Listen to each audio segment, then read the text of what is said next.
तो आज जो आप फिल्म देखने वाले हैं उसकी कहानी 1981 की है, जहाँ पे हम एक रीनी नाम की लड़की को देखते हैं जो कि फिलहाल एक म्यूजिक कंपनी में आ रखी थी। दरअसल एक वक्त था जब रीनी की मॉम मवानी एक बहुत ही बड़ी सिंगर हुआ करती थी, लेकिन फिलहाल 3 साल से भी ज्यादा हो गए थे जो मवानी की तबीयत खराब हो चुकी थी और उसके चलते वो बेड से उठ भी नहीं सकती थी और न ही खुद का कोई काम कर सकती थी। और इतने सालों से मवानी के मेडिकल बिल्स पे करते करते फैमिली की फाइनेंशियल कंडीशन बहुत बुरी तरीके से खराब हो चुकी थी और यही रीजन था जो रीनी आज इस म्यूजिक कंपनी में आई थी। दरअसल यही कंपनी रीनी की मॉम के सारे म्यूजिक रिकॉर्ड्स को बेचा करती थी और रीनी आज उन्हें रिकॉर्ड्स की रॉयल्टी मनी लेने के लिए वहाँ आई थी ताकि और कुछ दिन उनका खर्चा आराम से हो सके। बट वहाँ पे रीनी को बताया जाता है कि आज तक रॉयल्टी के जितने भी पैसे थे वो सारे पे कर चुके हैं और आगे से रॉयल्टी बनने के चांसेस भी बहुत ज्यादा कम है, क्योंकि मवानी की पॉपुलैरिटी कम होने की वजह से अब उसके रिकॉर्ड्स कोई खरीद नहीं रहा था। और इस बात से डिसअपॉइंट होकर रीनी वापस से अपने घर आ जाती है, जहाँ पे हम उसके 2 छोटे भाइयों को देख पाते हैं,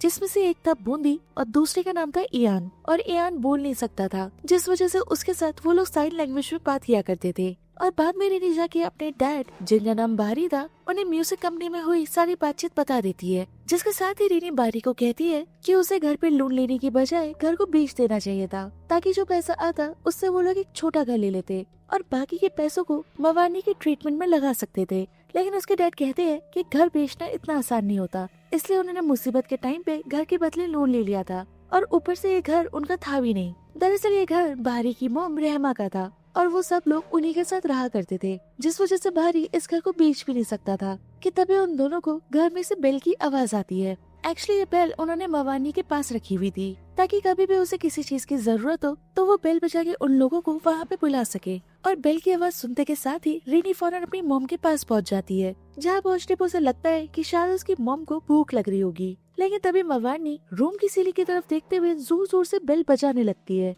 और उसे देख के ऐसा लग रहा था कि कुछ तो ऐसा सीलिंग पे है जो उसे बहुत ज्यादा डरा रहा है। पर जब रीनी सीलिंग पे देखती है तो वहाँ पे कुछ भी नहीं था, इसलिए वो अपनी मॉम को शांत करा के वापस से सुला देती है। जिसके बाद हम रात को रीनी के एक और छोटे भाई टोनी को देखते हैं, जो कि घर के हालात खराब होने की वजह से अपनी बाइक बेच देता है ताकि कुछ और दिन उनका खर्चा चल सके। खैर फिर वो किचन में जाके अपने भाई बहनों से मिलता है, जहाँ पे हमें पता चलता है कि टोनी बार बार घर के हालातों की वजह से अपनी कोई न कोई चीज को बेचने भी लगा हुआ है। और अभी भाई बहन और बातें करते कि तभी मवानी अपनी बेल को एक बार दोबारा से बजाने लगती है, जिसे सुन टोनी इस बार अपनी मॉम से मिलने के लिए जाता है, जो कि मवानी के पास जाके उनके बाल बनाने लगता है। कि तभी वो नोटिस करता है कि मवानी के काफी सारे बाल टूट के कॉम के अंदर फंस चुके थे और अभी इस बात से वो शॉकी था कि तभी रूम की एक विंडो अपने आप से खुल जाती है, जिसे देख टोनी को लगता है कि शायद हवा की वजह से विंडो खुल गई होगी, इसलिए वो वापस से विंडो को बंद कर देता है। पर जब वो विंडो बंद करके वापस अपनी मॉम की तरफ मुड़ता है तो उसकी मॉम उसे काफी डरावने तरीके से घूर रही थी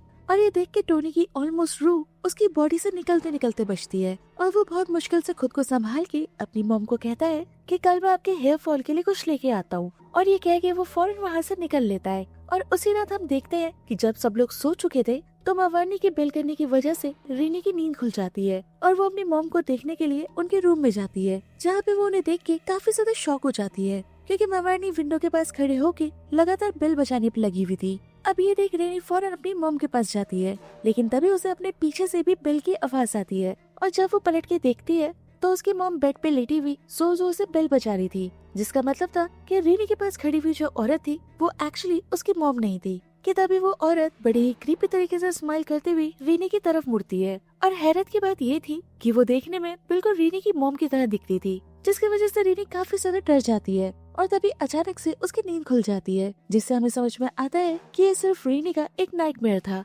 लेकिन तभी एक बार दोबारा रीनी को अपने मॉम के रूम से बेल की आवाज आती है, जिसे सुन के वो एक बार दोबारा से अपनी मॉम को देखने के लिए जाती है और उसके नाइटमेयर की तरह उसे एक बार दोबारा से अपनी मॉम विंडो के पास खड़ी हुई दिखती है। लेकिन तभी अचानक से उसकी मॉम वहीं पे गिर जाती है और ये देख रीनी घबरा के सबको वहाँ पे आवाज देके बुलाती है, जिसे सुन फौरन सारे लोग वहाँ पे पहुँच जाते हैं। मगर पल्स चेक करने पर पता चलता है कि रीनी की मॉम की डेथ हो चुकी है, जिस वजह से पूरी फैमिली सदमे में चली जाती है और अगले ही दिन गाँव वाले और फैमिली मेंबर्स मिलके मवानी का फ्यूनरल करते हैं। जिसके बाद रात को भारी अपने बच्चों से कहता है कि अगले ही दिन वो पैसा कमाने के लिए शहर जा रहा है, क्योंकि जल्दी अगर उसने पैसे नहीं कमाए तो बैंक वाले उनके घर की नीलामी कर देंगे। अब ये सुन रीनी और टोनी उसे कहते हैं कि वो सब कुछ अकेले कैसे मैनेज कर पाएंगे और अगर उन्हें किसी तरह से उसकी जरूरत पड़ी तो वो वो उसे कांटेक्ट भी नहीं कर सकते क्योंकि घर का लैंडलाइन पहले ही कट चुका है। लेकिन उनकी सारी बातें सुनने के बाद भी बाहरी उन्हें कहता है कि तुम दोनों बड़े हो चुके हो और इन सब चीजों को तुम्हें अकेले ही मैनेज करना होगा। मगर उसी रात जब टोनी अपने रूम में रेडियो सुन रहा था तो अचानक से उसे अपने मॉम के रूम से बेल की आवाज आती है,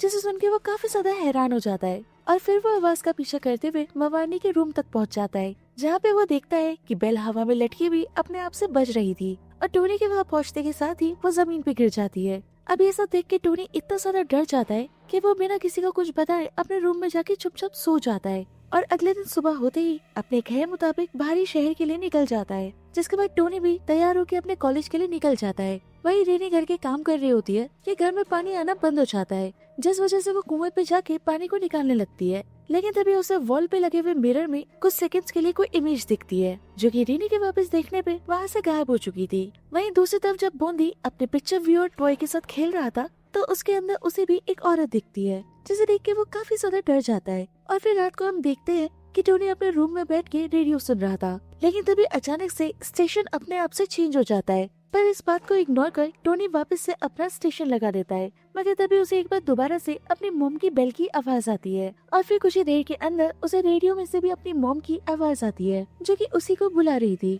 जिसे सुनते के साथ ही टोनी इतना ज्यादा डर जाता है कि वो फौरन रेडियो को बंद कर देता है। लेकिन इसके बावजूद उसे वापस से अपनी मॉम की आवाज सुनाई देती है और इसी के साथ उसे अपने बेड के पास वही औरत खड़ी हुई दिखती है, जिसे देख के वो काफी ज्यादा डर जाता है। पर जब वो अपने रूम की लाइट ऑन करता है तो वहाँ पे कोई भी नहीं था। वहीं इयान को अपनी मॉम की फोटो देखने के बाद बहुत ज्यादा डर लग रहा था और जब वो ये बात बूंदी को बताता है तो वो एक सफेद कपड़ा उठा के अपनी मॉम की फोटो को कवर करने के लिए उसे फोटो की तरफ फेंकता है, लेकिन कपड़ा फोटो को कवर करता कि उससे पहले ही वो हवा में रुक जाता है, जिससे समझ में आता है कि वहाँ पे पहले से ही कोई खड़ा हुआ था जो कि उन्हें दिख नहीं रहा था। और फिर वो जो कुछ भी था वो उन दोनों बच्चों के ऊपर हमला कर देता है, जिससे डर के बूंदी और इयान दोनों ही चिल्लाने लगते हैं और उनकी आवाज सुन रीनी फौरन वहाँ पे पहुँच जाती है, जिसे देख के दोनों बच्चे कहते हैं कि उनके ऊपर मॉम के भूत ने अटैक किया। लेकिन रीनी किसी तरह उन्हें शांत कर उन्हें समझाती है कि उन लोगों ने कोई बुरा ख्वाब देखा है। और अगली सुबह होते ही अपनी मॉम की बेल से परेशान होकर टोनी उसे भी अपनी मॉम के ग्रेव में दफना देता है। वहीं दूसरी तरफ रीनी हेनरा नाम के लड़के से मिलने जाती है जो कि वहाँ के इमाम का बेटा था और हेनरा उस दिन भी मौजूद था जिस दिन रीनी की मॉम का फ्यूनरल था। वो रीनी को बताता है कि उसकी मॉम की फ्यूनरल वाले दिन वो जब उसकी मॉम को दफनाने में हेल्प कर रहा था तब उसने वहाँ पे एक औरत को देखा था जो कि एक्चुअली एक स्पिरिट थी। और बाद में जब वो रीनी के घर के पास से निकल रहा था तब उसने एक बार दोबारा से उसे स्पिरिट को रीनी के घर के अंदर देखा था, जिसके साथ ही वो उसे बताता है कि वो स्पिरिट दिखने में बिल्कुल उसकी मॉम की तरह दिखती है, लेकिन असल में वो उसकी मॉम नहीं है। इसलिए वो उसे कहता है कि उन लोगों को फौरन उस घर को खाली कर देना चाहिए और जब तक उनके डैड वापस नहीं आ जाते तब तक वो हेनरा के साथ उनके घर पे रह सकते हैं। जिसे सुनकर रीनी उसे कहती है कि वो अपने डैड के वापस आने तक अपने ही घर में रहेगी। वहीं दूसरी तरफ घर पे हम रीनी की ग्रैंड मदर रहमा को देखते हैं, जिन्हें देख के लग रहा था कि वो किसी चीज से डर के दूर भागना चाह रही है। जिसके थोड़ी देर बाद घर पे रीनी और बूंदी भी वापस आ जाते हैं और जब बूंदी वॉशरूम जाता है तो वो जोर जोर से चिल्लाने लगता है और उसकी आवाज सुन रीनी फौरन वहाँ पे आती है,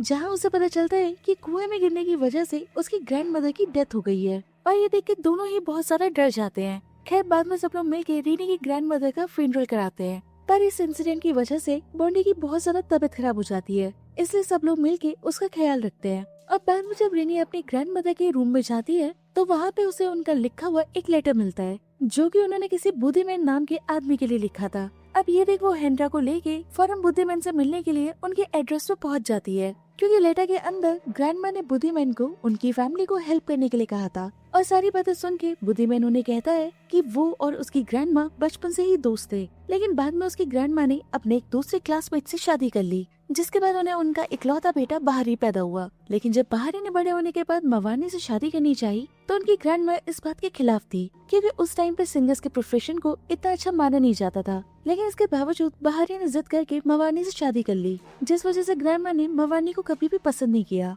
और फिर कई सालों तक मवानी और बहारी को कोई बच्चा नहीं हुआ, जिस वजह से ग्रैंडमा और मवानी के रिलेशन में और ज्यादा खटास पड़ गई। लेकिन फिर एक दिन मवानी और बहारी को एक बेबी हुआ, जिस वजह से ग्रैंडमा और मवानी का रिलेशन बेहतर हो गया और उसके बाद उन्हें और बच्चे हुए। लेकिन रीनी की ग्रैंडमा को शक था कि मवारनी ने बच्चों को ऊपर वाले से नहीं बल्कि सेटन से मांगा है। अब ये सारी बातें सुन के रीनी को तो उनकी बातों पे यकीन नहीं होता, जिस वजह से बोधीमैन उसे कहते हैं कि अगर तुम्हें इन बातों पे यकीन नहीं होता तो तुम यहाँ कभी नहीं आती, क्योंकि तुम्हारे घर में कुछ तो ऐसा हुआ है जो तुम यहाँ तक आई हो। और ये कहते के साथ ही वो उसे एक मैगजीन देते हैं जिसके अंदर बोधीमैन का एक आर्टिकल पब्लिश हुआ था। वो रीनी को उसे घर जाके पढ़ने के लिए कहते हैं और साथ ही वो उसे ये भी कहते हैं कि अगर वो सब लोग एक दूसरे को प्यार करेंगे तो उन्हें कोई ले जा नहीं पाएगा। वहीं दूसरी तरफ हम घर पे बोंदी को देखते हैं जो कि नींद में बड़बड़ा रहा था कि वो अपने छोटे भाई से बहुत ज्यादा प्यार करता है और वो उसे मार नहीं सकता। और जब तक रीनी घर वापस आती है तब तक बोंदी पूरी तरह से पोजेस्ड हो चुका था और वो किसी से भी बात नहीं कर रहा था, बस वो एक टक इयान को घूरे जा रहा था।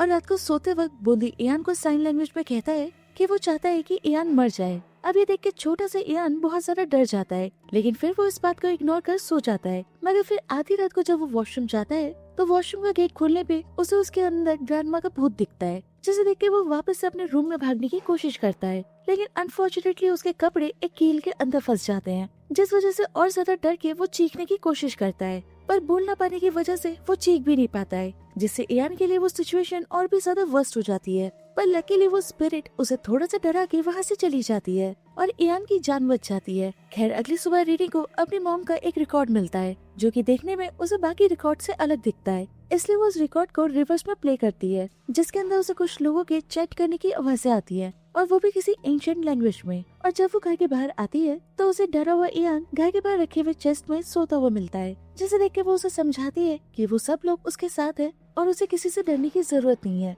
और तभी टोनी वहाँ आके रीनी से पूछता है कि उसे वो मैगजीन किसने दी है, जिस पर रीनी उसे पूरी कहानी बता देती है, पर साथ ही वो ये भी कहती है कि वो इस तरह की बकवास बातों पे यकीन नहीं करती। लेकिन वही टोनी तब तक उस आर्टिकल को पढ़ चुका था और वो उसे कहता है कि आर्टिकल के मुताबिक एक औरत के 10 साल तक कोई बच्चा नहीं हुआ था, पर उसके बाद उसने एक डिमोनिक कल्ट को ज्वाइन किया जिस वजह से उसके बच्चे हुए। मगर इस पूरे प्रोसेस में कैच ये था कि जब भी उस औरत का सबसे छोटा बच्चा 7 साल का होगा तो उसे कल्ट को सैक्रिफाइस के तौर पे दे दिया जाएगा, जिसके साथ ही टोनी उसे कहता है कि हो सकता है कि उनकी मॉम ने भी उन लोगों को सेटन से मांगा हो, पर उनका मन न हो अपने बच्चे के 7 साल के होने पे उसे कल्ट को देने का, जिस वजह से वो अपने किसी भी बच्चे के 7 साल का होने से पहले एक दूसरे बेबी को कंसीव कर लेती थी। जिसके साथ ही वो उसे ये भी बताता है कि जब वो बचपन में अपनी मॉम के कॉन्सर्ट पे जाता था तो वहाँ पे हमेशा कुछ लोगों का ग्रुप आता था जो कि वहाँ पे किसी से भी बात नहीं किया करता था, और टोनी का मानना था कि एक्चुअली वो लोग कल्ट के मेंबर्स थे। जिसके साथ ही वो रीनी को याद दिलाता है कि अगले 3 दिन के अंदर इयान 7 साल का होने वाला है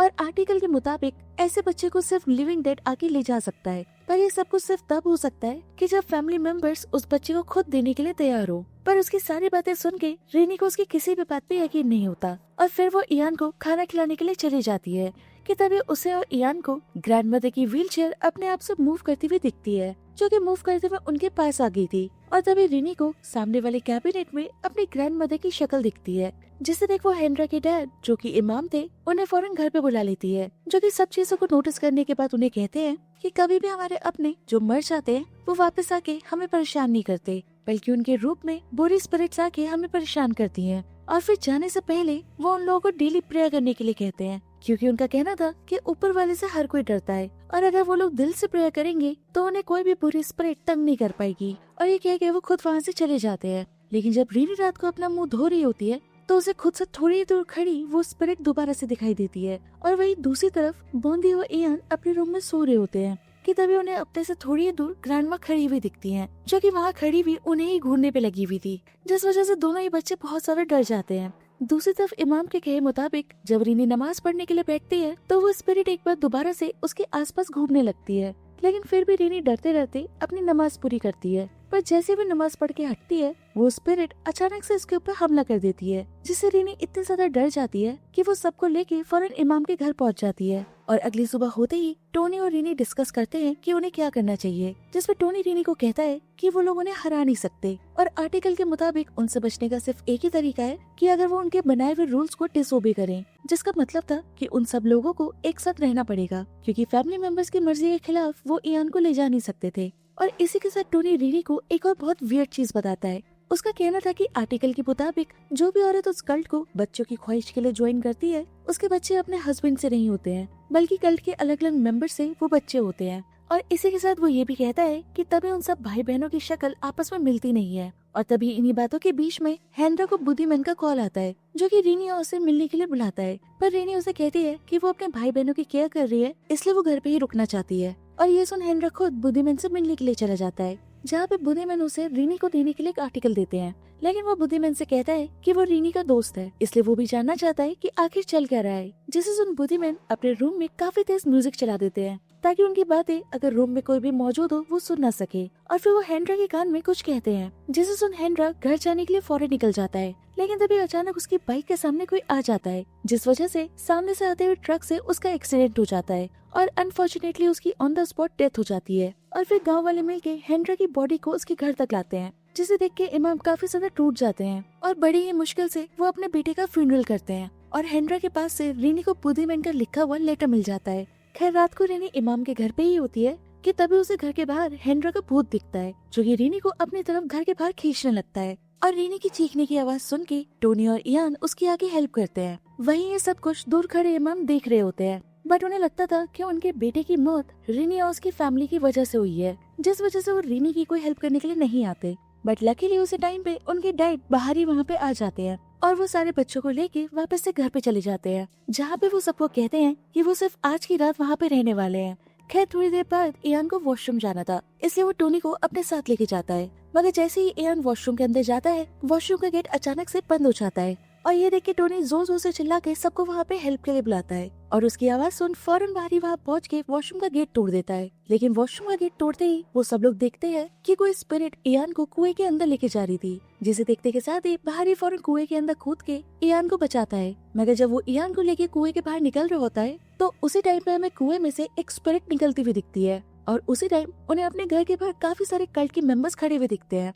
और ये देखते के साथ ही सारे फैमिली मेंबर्स मिलके घर के सारे गेट बंद कर देते हैं, जिसके बाद वो चैन की सांस ले भी नहीं पाए थे कि तभी घर के अंदर मौजूद कोई ताकत ग्रैंडमा की चेयर को उनके ऊपर उठा के फेंकती है, जिससे बचने के लिए रीनी टोनी और बाहरी एक रूम के अंदर घुस जाते हैं। मगर तभी उनके रूम का गेट अपने आप से बंद हो जाता है, जिस वजह से वो उसी रूम के अंदर फंस जाते हैं। लेकिन बाहर बूंदी और इयान अकेले बच जाते हैं और तभी कोई ताकत इयान को अपनी तरफ खींचने लगती है, जिससे डर के बूंदी कोने में जाके छुप जाता है। और तभी इयान, जो कि बोल नहीं सकता था, वो अचानक से बूंदी का नाम लेकर चिल्लाने लगता है। वहीं बूंदी जो कि पोजेस था और वो इयान को मारना चाहता था, मगर अपने छोटे भाई की आवाज सुन के उससे रहा नहीं जाता, इसलिए वो फौरन जाके इयान को अपनी तरफ खींच लेता है। और उसके ऐसा करते के साथ ही सब कुछ अचानक से शांत हो जाता है। दरअसल जैसे कि आर्टिकल में लिखा था कि अगर वो सब लोग एक दूसरे से प्यार करेंगे और साथ में रहेंगे तो उन्हें कोई भी अलग नहीं कर सकता, जिस वजह से इयान की जान बच जाती है। और सब कुछ शांत होने के बाद बाहर ही एक सरिया लेके घर के बाहर जाता है, जहाँ पे वो गुस्से में कल्ट मेंबर्स को कहता है कि वो चाहे कुछ भी कर ले,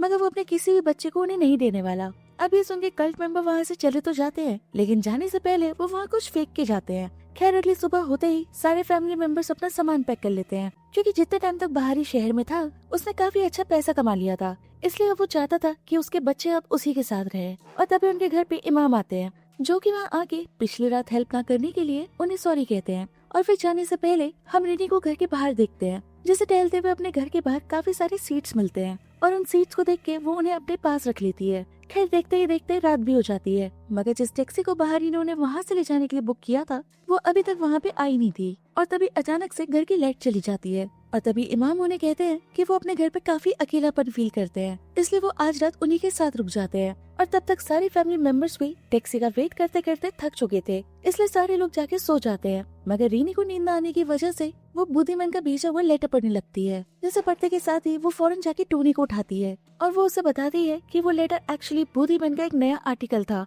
जिसके हिसाब से उन्होंने पिछले आर्टिकल में कुछ गलतियाँ की थी। दरअसल कल्ट मेंबर्स आखिरी बच्चे को लेने के लिए नहीं आ रहे थे, बल्कि फैमिली का आखिरी बच्चा खुद डेविल था और 7 साल का होते के साथ ही उसे अपनी ताकत का एहसास भी हो जाएगा, जिससे समझ में आता है कि अभी तक इयान को जो मारना चाह रहा था वो कोई और नहीं बल्कि उनकी ग्रैंड माँ की स्पिरिट थी, क्योंकि वो किसी भी तरह अपनी फैमिली को प्रोटेक्ट करना चाह रही थी, इसलिए उन्होंने इयान के अलावा किसी को भी मारने की कोशिश नहीं की थी। और तभी अचानक उन्हें बाहर से अपने मोम के बेल की आवाज आती है, जिसे सुन जब वो बाहर जाके देखते हैं तो उन्हें बाहर वही औरत दिखती है जो कि उनकी मोम की तरह दिखती थी और वो सीढ़ियाँ चढ़ती हुई उनके मोम के बेडरूम की तरफ जा रही थी। वहीं दूसरी तरफ इयान की आवाज सुन के बूंदी की नींद खुल जाती है और वो देखता है कि इयान अपने आप से एंशिएंट लैंग्वेज में बात कर रहा था और ये बूंदी के लिए काफी ज्यादा शॉकिंग था, क्योंकि इयान तो बोल ही नहीं सकता था। इसलिए वो इयान से पूछता है कि वो क्या कर रहा है और इयान उसकी बात सुन के बड़े ही क्रीपी वे में उसकी तरफ स्माइल करते हुए देख के कहता है कि वो अपने दोस्तों से बातें कर रहा है। जिसके बाद वो हंसता हुआ रूम के बाहर चला जाता है और बॉन्डी इस तरह से उसे हंसता हुआ देख के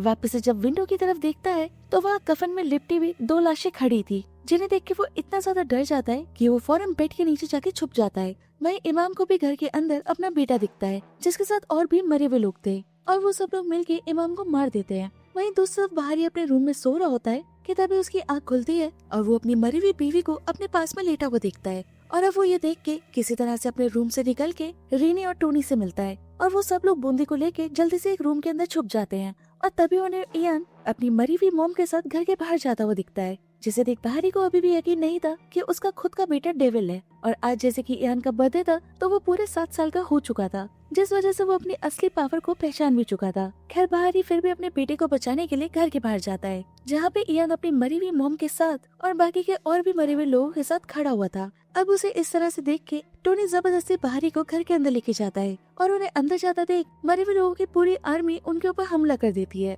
और तभी वो लोग देखते हैं कि उन मरे हुए लोगों को घर के अंदर घुसने से ग्रैंड माँ की आत्मा रोक रही थी। और इससे पहले इयान और उसकी आर्मी उन लोगों को मार देते कि तभी वहाँ पे बुद्धिमान आ जाता है, जो कि उन सबको बचा के अपने साथ ले जाता है। और वो कान में बाहरी को कहता है कि इयान कभी भी तुम्हारा बेटा नहीं था। जिसके बाद हम 1 साल बाद की कहानी देखते हैं, जहाँ पे हम पूरी फैमिली को एक छोटी सी अपार्टमेंट में रहते हुए देखते हैं। और तभी उनकी नेबर उनके लिए खाना बना के लाती है, जो कि खाना देके जब वापस से अपने घर पे जाती है तो वो अपने हस्बैंड को कहती है कि अब इन लोगों का शिकार करना होगा। जिसे सुन उसका हस्बैंड कहता है कि हमें ध्यान रखना होगा कि वो लोग यहाँ से मूव न कर जाएं। और तभी हमें उनके घर पे एक पूरा जार उन्हीं सीड्स से भरा हुआ दिखता है, जो कि रीनी को अपने घर के बाहर मिले थे। और ये वही सीड्स थे जो कि कल्ट मेंबर रीनी के घर के बाहर फेंक के गए थे, जिससे हमें समझ में आता है कि वो लोग कोई और नहीं बल्कि उसी कल्ट के मेंबर्स थे। और इसी के साथ फिलहाल ये मूवी यहाँ पे खत्म हो जाती है।